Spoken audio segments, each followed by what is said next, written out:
Hey guys, welcome back to yall-itics. We're doing a story about BESS today. A story about what? BESS. Do you know BESS? No, I don't. What? That's a nice quarter zip, by the way, too. That's thanks. That's another. But that's another Christmas gift. Was this one? No, this was before Christmas. It was a gift to myself. Mrs. Wheeler's done well. You know, grabbing, and you know what's nice is that you're actually wearing everything. So this is the second podcast in a row. As opposed to not wearing anything. Well, yeah. I mean, sometimes people give you gifts and you just leave it in the box or leave it in the closet. True. Yeah, you know, it's amazing though how up on my wardrobe you are. Because you don't wear things like that. You know, you come in T-shirts. Like an old married couple now. You only recognize me if I'm, wearing something different. You didn't even notice I got my hair cut. Your hair is always the same, dude. Yeah. You always have that TV hair. But this is what's fascinating. Wait, let me tell you who BESS is. Who's BESS? Okay. BESS stands for Battery Energy Storage System. And that's what we're doing this episode on. It is. And it sounds dry, but stay with us because big things are happening there. Here's what's great about Wheeler. So he set up the podcast. We're talking about battery storage, how important it is to the grid and all. And we come over here, we get set up here, and guess what doesn't work? My battery. Guess what's dead as a doornail and doesn't work? Things, my battery. His battery's dead. It's a metaphor for me in general. So, like my battery has just gone out. I'll be asking all the questions in this podcast. Charging. Yeah. All right. So that sounds great, actually. Walk us into this one, man. All right. So I'm going to walk us into this. I've already kind of dipped us into it because we're talking about BESS today. It's easy to remember. Battery energy storage. Energy storage system. I put it in bold here so you can read it too. I can. Even with your eyes. And today we've got CleanView founder and CEO Michael Thomas joining us. Because Michael, you all do something that I haven't seen anyone else doing as comprehensively as you do, where you're tracking all the way across this country solar projects and wind projects and battery storage projects for different electric grids. And it's truly extraordinary what you all are able to catalog on your site. So I had to get you on here, and I invited you knowing that you're in Boulder, Colorado, and Colorado has some great local beers there. We're both having a Deep Ellum IPA today from Dallas, and I guess my question to you is, what are you drinking? I'm having a protein shake since I just got back from the gym. So I love it. Yeah, it's very Colorado too, though. Oh my gosh, you know what, like you're our aspiration, you've gone to the gym and you're having a protein shake. What are we doing with our lives? We're having a beer at 9 a.m. Yeah, it's not going well. We're doing here. So you know what's great, I didn't know the site existed. It's cleanview.co, and it's fascinating because you guys, it's a clearinghouse of information here, and as a journalist, I feel like I should have known this information considering how much investment there is right now in Texas. But I introduced him to it, so, What stunned me is the map of battery storage, and you look at it and you almost can't see Texas and California because they're all blued out with all the projects around here. Different dots, yeah. Yeah, dots all over the map here. Go to cleanview.co and you can, anyone can go through this and parse through it here. But walk us through some of this here. You guys track thousands of these clean energy projects all across the United States. And I'm curious about the single most important story this Texas data is giving you that lawmakers aren't necessarily sharing with the public. Yeah, I think the most important story in energy in America today is arguably the growth of solar, wind, and batteries in Texas, because you traditionally think about renewable energy as this kind of hippie thing that people like myself and living in Boulder, Colorado would really like, and that it's something you do for the planet and it's a good altruistic thing. And Texas is a place that cares most about building large projects and infrastructure, building a large economy, creating jobs and revenue. And very few people, I think, in Texas are building these to save the baby whales, I guess. And so I think what it shows is that there's this energy transition happening in America where the world's largest almost creator or builder of these renewable projects is Texas, which is also the largest producer of oil and gas in America. And I think it really just speaks to the economics of these projects and the speed and scale which they're being built out at. And Michael, what does it say about the politics of this when, Republicans, of course, have rolled back big pieces of the Inflation Reduction Act that was signed by President Biden, passed by Democrats several years ago, including some of the incentives in there for solar and wind for sure, but batteries survived. What does it say politically that Republicans allowed that to stay in there, where you have these big incentives for these big battery projects still across the country? I think it really speaks to the importance of batteries in America's energy system today and in its power grid. I think there were probably a lot of people who would have liked to roll back some of those incentives for different political reasons and their different political biases. There were people that saw the batteries as sort of a part of the renewable projects and a part of what President Trump has called the Green New Scam. And yet it all remained intact. And I think the reason for that is actually illustrative in Texas, where, as all of your listeners will remember, there were a few years of really intense power shortages where, most famously, Storm Uri, power just didn't show up. A study from FERC actually found that the majority of the problem there was natural gas pipelines freezing and gas infrastructure freezing, contrary to a lot of the popular narratives and a lot of the misinformation that was kind of shared primarily by your governor, actually, on TV. And so there was these shortages that encouraged a lot of people to start building, because Texas has a unique power market in that high power prices on an hourly basis are a sort of feature, not a bug. They are designed to pull in developers and encourage them to build. And over time, that kind of stabilizes. And so there was a couple years of these brownouts where in the summer, they were shutting off power for a lot of people. And then what happened in really just the last 1 to 2 years is there was this incredible build out of solar and batteries in Texas, bigger than almost anything other than China in the world, probably. And what that did was it brought online a huge supply of energy where over the last year, the grid operators have said that the risk of blackouts has gone from like 10% to less than 1%. They cited batteries as one of the key reasons. And so I think at a national level, a lot of people saw that and they said, I don't really want to be dealing with angry constituents who are upset about high power prices. I'd like to keep things affordable and cheap. And batteries are a really key way to do that, especially when paired with solar, which is one of the world's cheapest energy sources at this point, cheaper than fossil fuels. Yeah, so we're looking at the fuel mix right now from the live ERCOT grid in Texas. So as we speak right now, natural gas is only keeping 15% of the grid, contributing 15% to the grid right now. But solar and wind are vastly producing significantly more megawatts of electricity. To charge Wheeler's laptop, to keep the lights on here, to power our camera and equipment. But here's what I still haven't heard yet. Are batteries at a point yet where if we go into a Winter Storm Uri situation, or another event like we had here recently with the sleet and the ice all over Texas, can batteries hold electricity much more than 24, 48, 72 hours? Is there long-term storage that we can use and tap into batteries? Yeah, the short answer is no.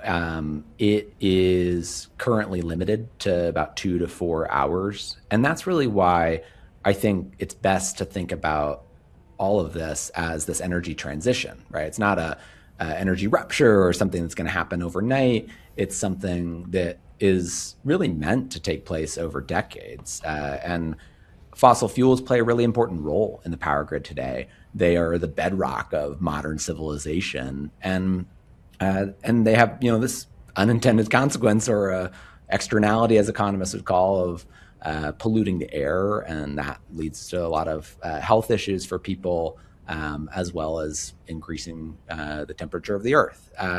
But the challenge today is that battery storage technology is limited to this short duration storage. And so the role that it plays is basically in providing power at times of peak demand. So You think about a summer day when everybody's turning on their air conditioning in Texas. The power grid sees this huge spike in demand. And solar panels are often generating power when a lot of that demand is happening, because the reason it's so hot in your house is because the sun is shining and baking the earth. And so they're also baking those solar panels. But then the challenge really becomes from like 7 until 10 p.m. when everybody starts to go to bed, when the batteries start to kick on. And that's the role that they can play, and the reason that they've been able to bring down prices so much and really help the grid. But the biggest challenge is really that seasonal storage and those long duration challenges. And that's the role that fossil fuels play today. And there's a lot of debate about what technologies could play that role in the future. That I'm happy to chat about some of those different technologies. Michael, I'd like to talk a little bit about some of the numbers here, just to give some perspective on this. The comptroller here in Texas put out something, I believe it was looking back at 2024, which is way dated now, especially when you start talking about batteries. Sure.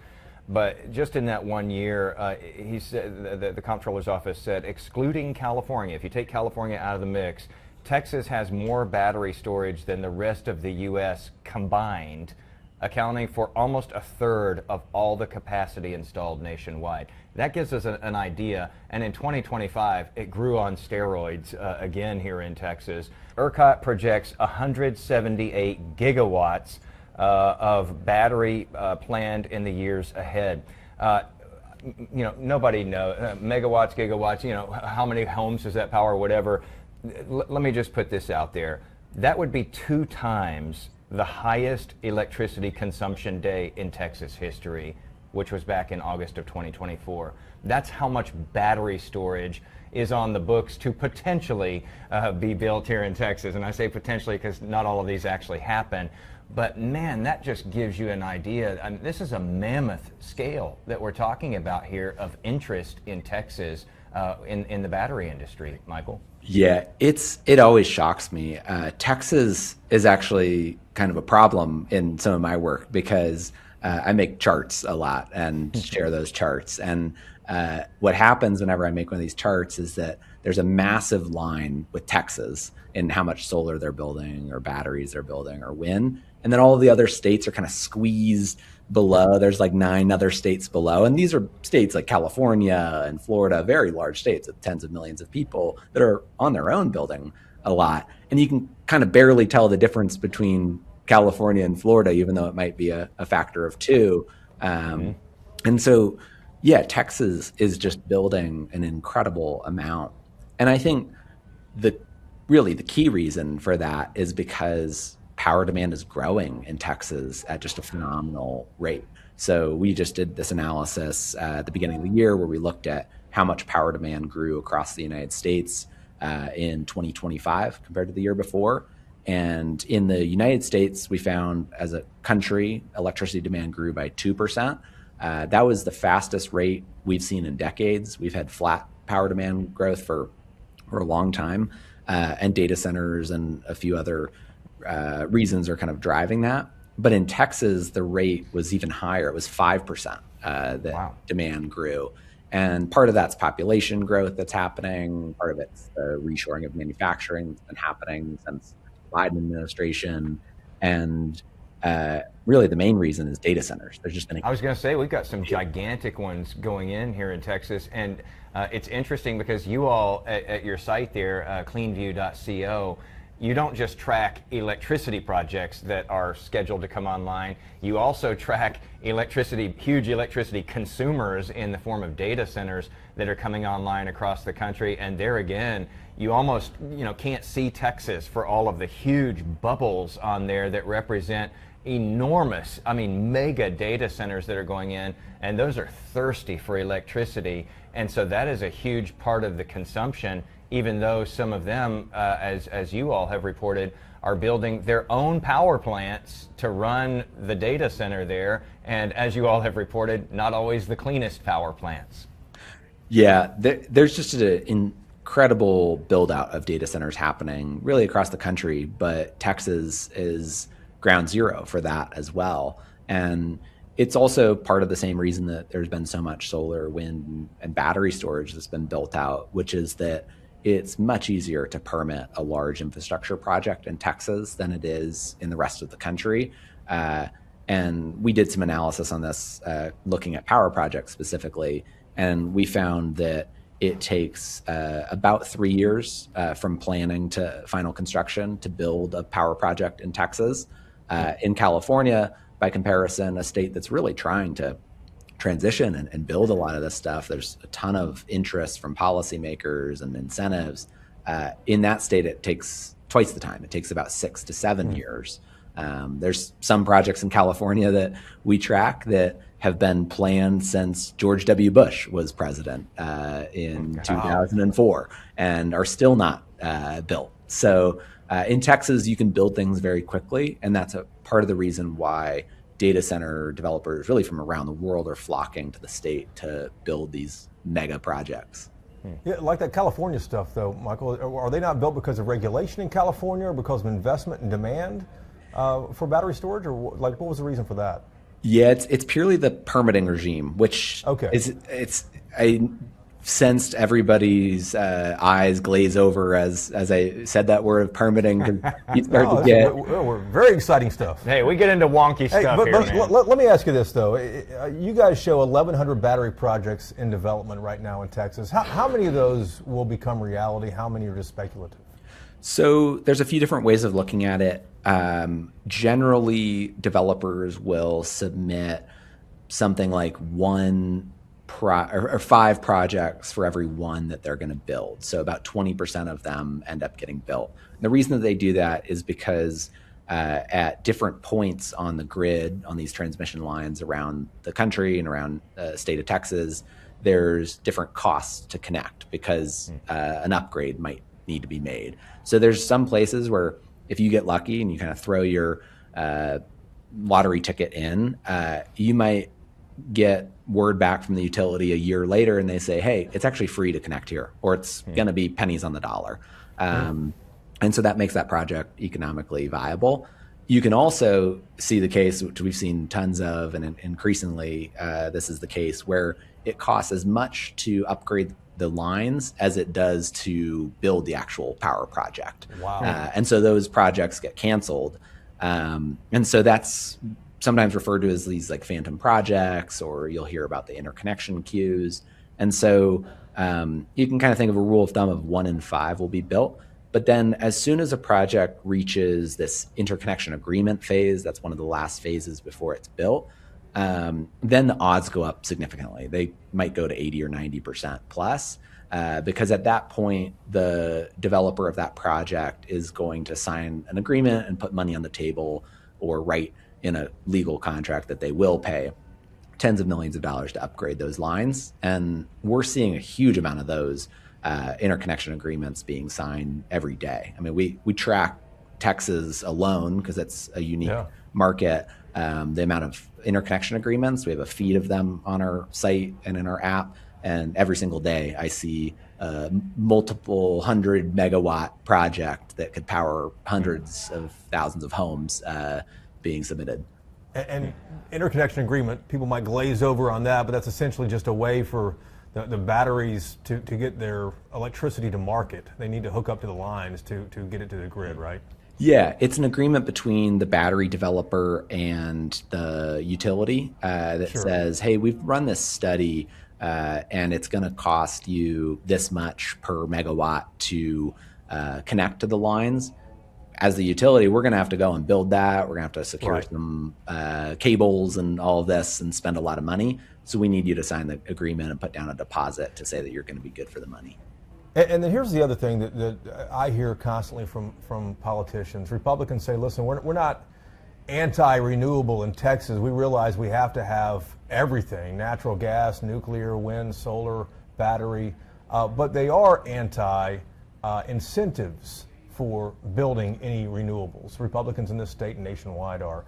But with 1,100 proposed projects and 1 in 5, maybe becoming reality, it seems like these investors don't care whether there's incentives or not.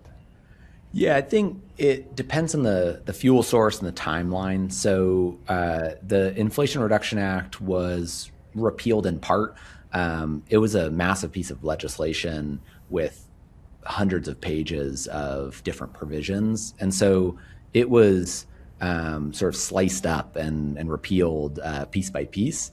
And then there was also this phase out timeline. So as long as you can build a project between now and essentially 2030, you'll still get those tax credits as long as they enter construction by mid-year this year, 2026, and complete that project by about 2029.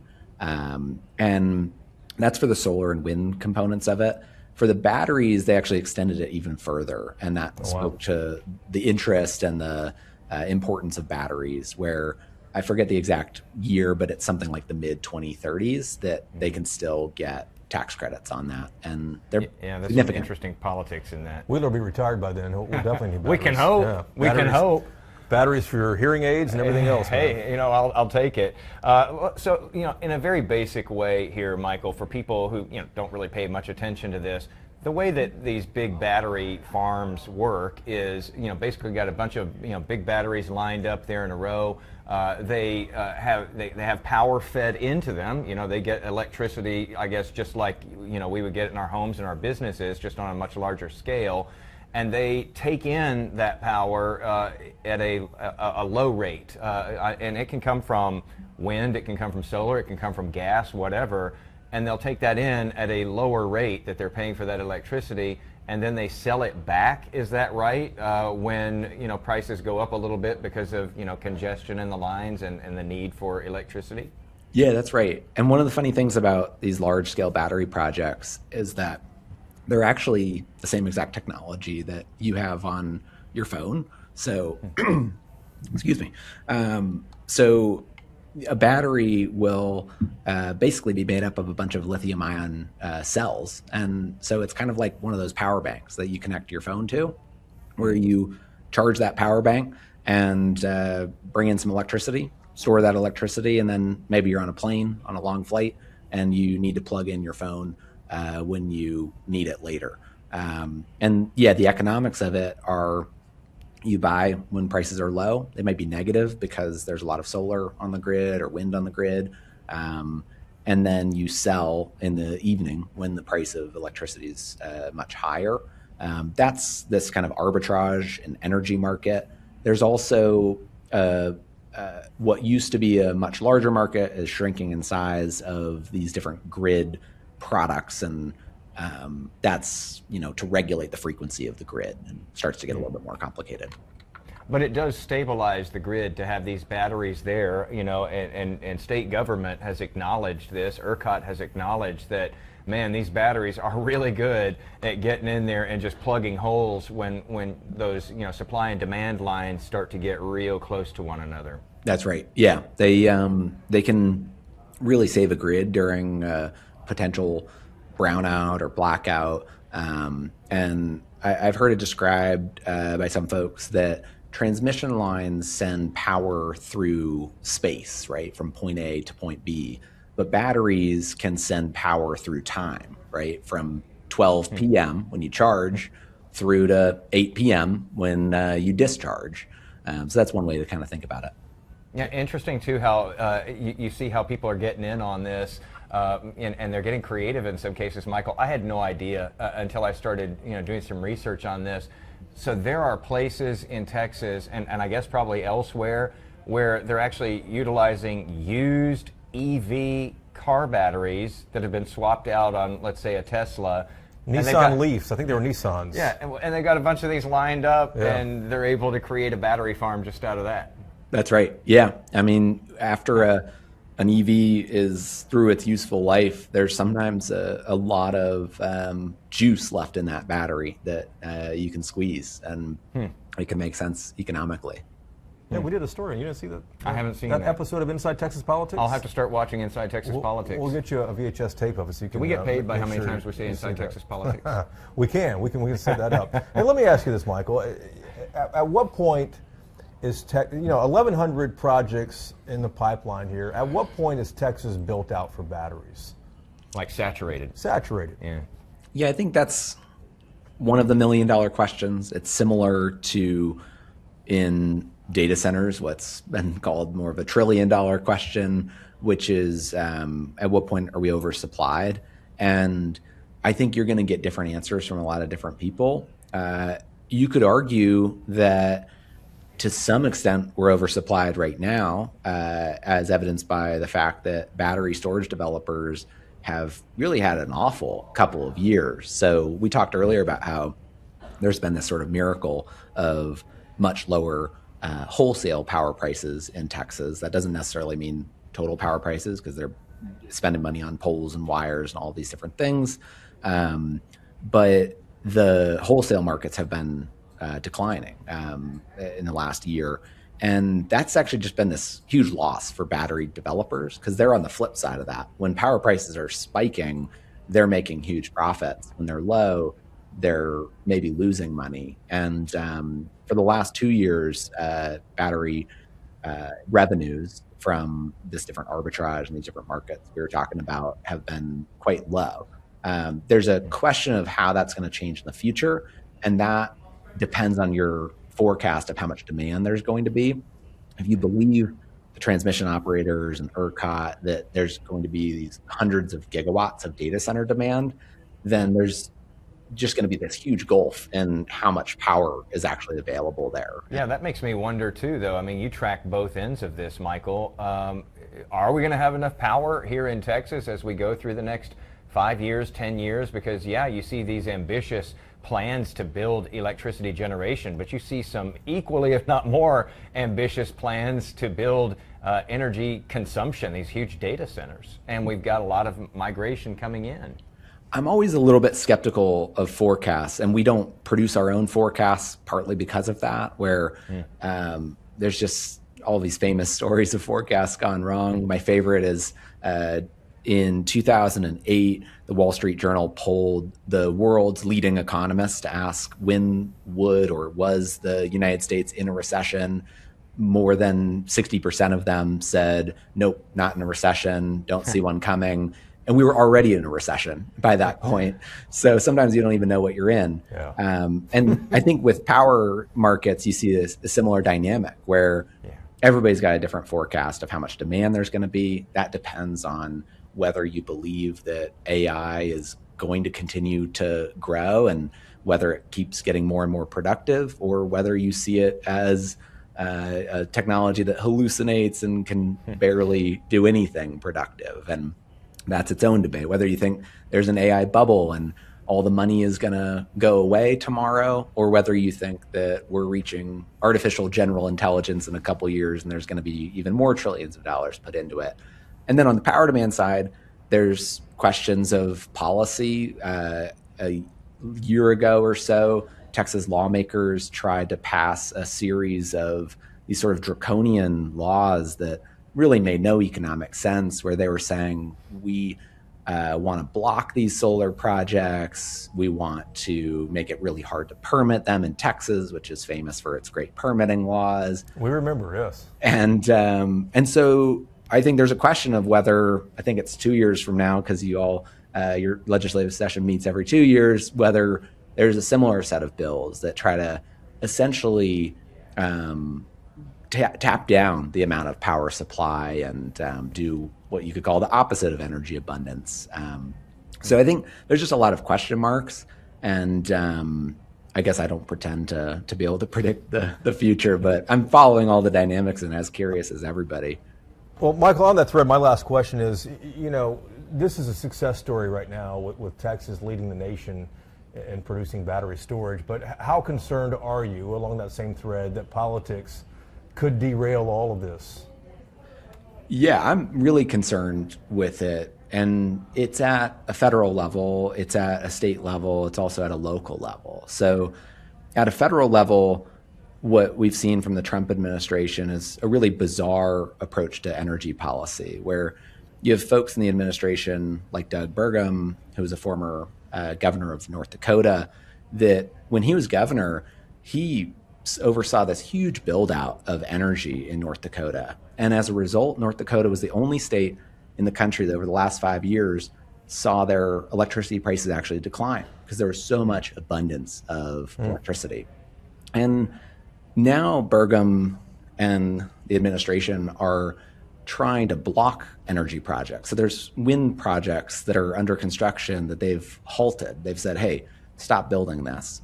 And that is going to result in higher power prices. They're doing all these different things to try to block different projects. A lot of their policies are even criticized by fossil fuel producers who say, hey, what are you doing? Like, we got to just build as much of this stuff as possible. Let's be truly all of the above. But a lot of their energy policies are really restrictive. And so that's happening at the federal level, but all the way down to the local level, you see people across the political spectrum, right and left, that are opposing these projects, that are saying, hey, I don't want this project in my backyard. I don't want a solar farm or a gas project or a data center in my backyard. And I think that's an even bigger dynamic and potentially could throttle the supply of electricity even more.